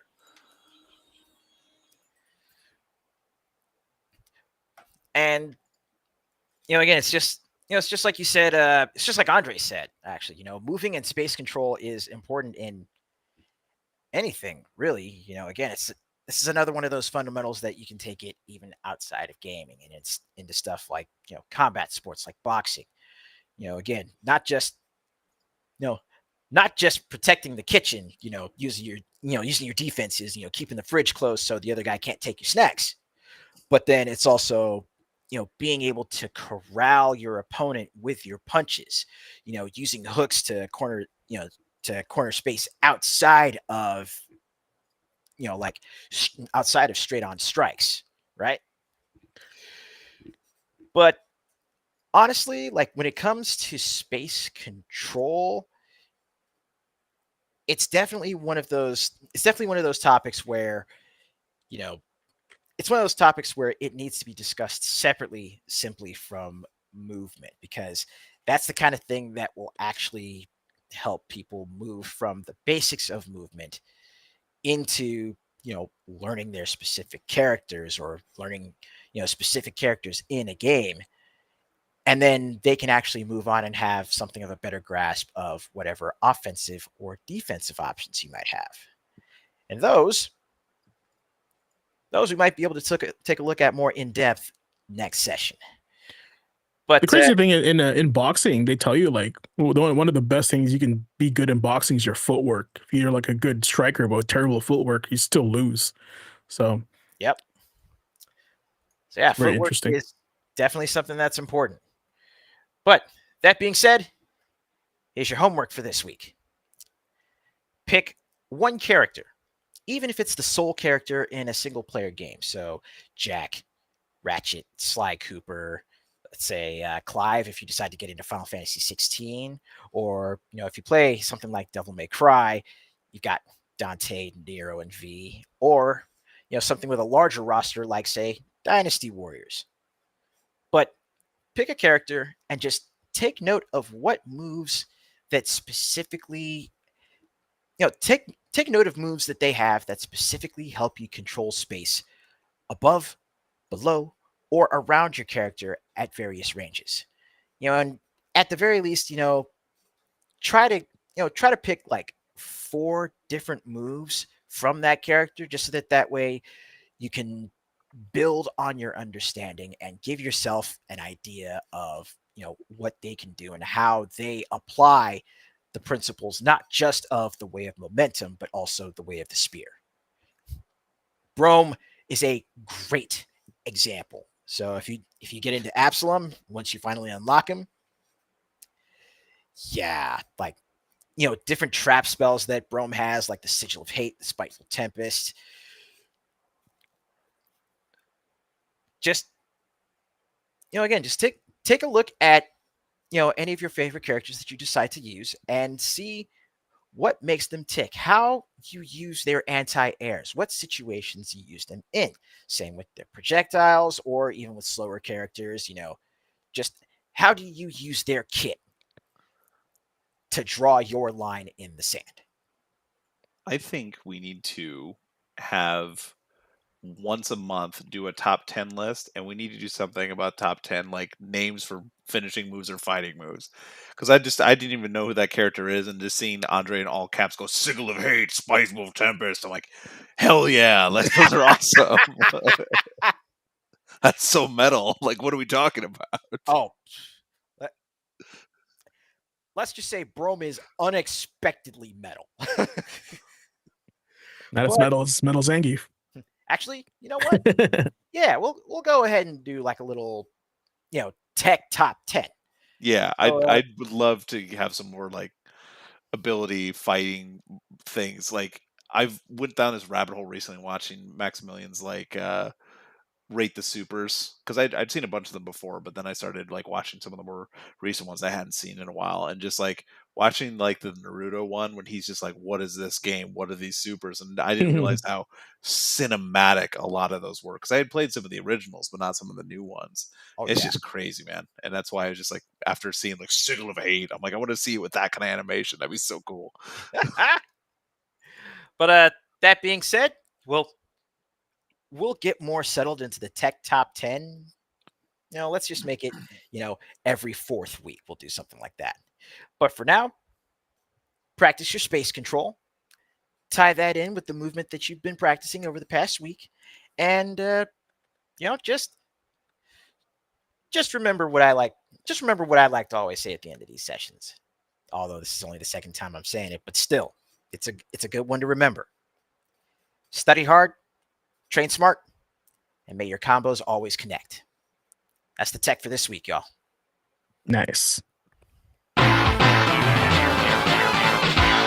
Yeah, you got to give me the Dynasty Warriors theme that like we talked about. Oh God, there's so many. Like, which one? No, he knows which one I'm talking about. Okay. He knows which one. He Sounds forgot to like, send dear it to God, me. that's Lu Bu.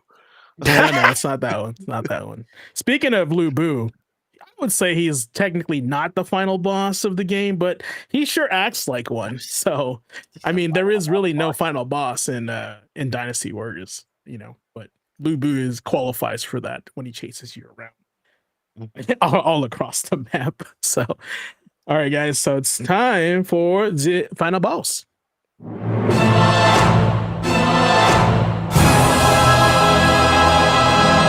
For guys that don't know what that's from, that's actually the rival fight screen in Street Fighter 4. So a lot of Street Fighter in this season, right? So I like it. Pretty cool. All right, so this theme, the theme of tonight's final boss is play on hard mode, like I mentioned earlier from conversation. Let's see here. Okay, so what does this mean? Well, let me explain. You ever load up a game and see that screen? You got easy, you got normal, you got hard. And for a second, you just hover your thumb, twitching, your brain whispering, maybe just normal. I'm not really in the mood to get beat up, because hard mode isn't forgiving. Enemies hit harder, checkpoints are scarce, every mistake costs you something, right? But you know what else hard mode gives you? Purpose. Now, what I mean by this is, look at Dark Souls, right? You don't beat that game. You earn every inch of it. Your progression from that is from you adapting and adjusting to the game and its difficulties, okay? You study it, you study every boss pattern, every opening, every dodge frame, until finally, after dying 27 times to Ornstein and Smough, you land that perfect parry and it feels like glory. I've been there. Or Sekiro, the game that doesn't hand out mercy at all. Matter of fact, it hands you lesson the hard way. You either learn patience, timing, and rhythm, or you don't make it past the first hour. I have full firsthand experience on this. Also, a game like Cuphead, bright colors, jazzy tunes, hides one of the most brutal challenges in gaming history behind that cheerful grin. Even gaming journalists are afraid of it. And when you finally beat the devil, you just don't celebrate. You respect the grind. You earn that win. Because that's what hard mode does. It strips away luck. It tests your habits, your focus, and your resolve. And life's the same way. When everything's easy, you're not growing, you're coasting. But when you hit a wall, when you get knocked down, you feel the weight of the grind. And that's the moment you start to level up. Failure isn't punishment, it's feedback. Every loss teaches you something if you're willing to learn. Right? So when the world feels like it's cranked the difficulty to max, remember, that's not a curse. That's your moment to master the mechanics of your own life. You're not supposed to breeze through this level. You're supposed to get better because of it. And just like every great player knows, the real reward isn't beating the game. It's who you become while beating it. You've trained, you've leveled up, and you're facing the final boss. Because harder the mode, the greater the victory, right? Repeat that. You trained, you've leveled up, now you're facing the final boss this season. Okay? So folks, remember to play hard, learn harder, face your final bosses. Even in hard mode, has greater rewards, greater victory for you. So that's tonight's final boss moment.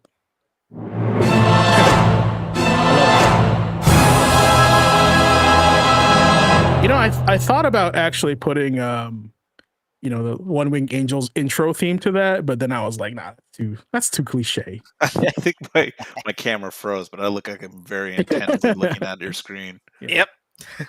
Can you turn off your camera, turn it back on, like in Restream or no? Oh, that's great. I love that. Hell yeah, brother. That intense focus. That's crazy because it's like it clearly can tell that you're there.